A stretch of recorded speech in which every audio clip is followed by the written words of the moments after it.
তোমরা তো সবাই জানো বর্তমান পরিস্থিতির কথা।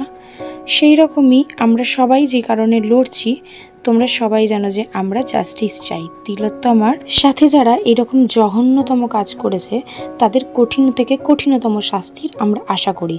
সেই রকমই একটা দিন আমাদের স্কুল থেকে, মানে আমি যেই স্কুলে পড়তাম পাতিপুকুর গার্লস হাই স্কুল, সেই স্কুল থেকে প্রাক্তনীদের সাথে নিয়ে প্লাস তার সাথে বর্তমান যে স্টুডেন্ট আছে ক্লাস 8 থেকে 12 অবধি, তাদের সবাইকে নিয়ে একটা র্যালি বার করা হয়েছিল, যেটা আমাদের স্কুলের সামনে থেকে সোজা ভিআইপি অবধি গিয়েছিল, দিয়ে ওখান থেকে আবার স্কুলের সামনে এসে সেটা শেষ হয়। আমরা সবাই বর্তমানে ভীষণভাবে চাইছি যাতে এই সমস্তটা তাড়াতাড়ি শেষ হোক। তিলোত্তমার সাথে যারা যেটা করেছে তার যেন কঠিন থেকে কঠিনতম শাস্তি আমরা আশা করি।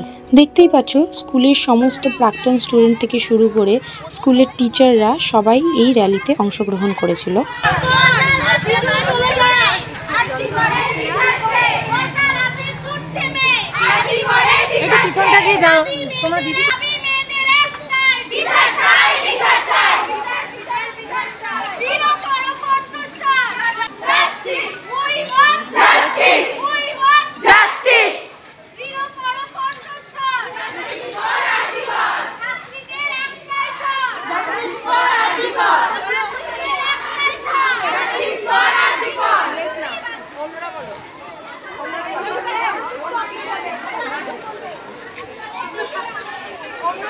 এই ভিডিওটা আমি কোনো ভিউজ বা পপুলারিটির জন্য করছি না, কোনো দিনই করতে চাই না।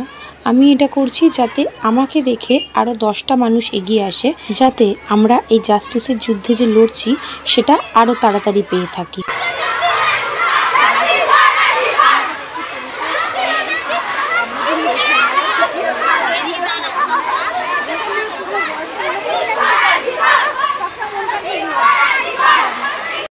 আমাদের দেশ স্বাধীন হয়ে গেছে প্রায় 78 বছর।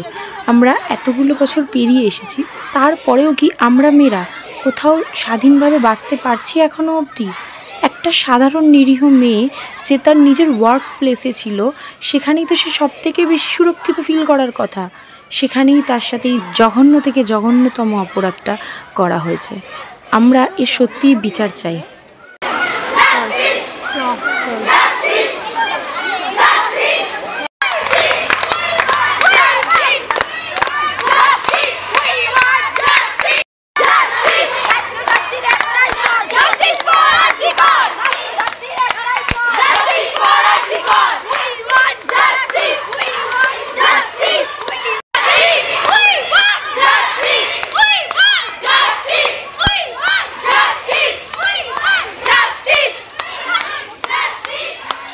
আর তোমরা যদি ভেবে থাকো আমরা খুব শিগগিরই শান্ত হয়ে যাব, না, যতদিন না এর একটা বিহিত হচ্ছে বা সঠিক বিচার আমরা পাচ্ছি, ততদিনই কিন্তু এই যুদ্ধ ঠিক এইভাবেই চলবে।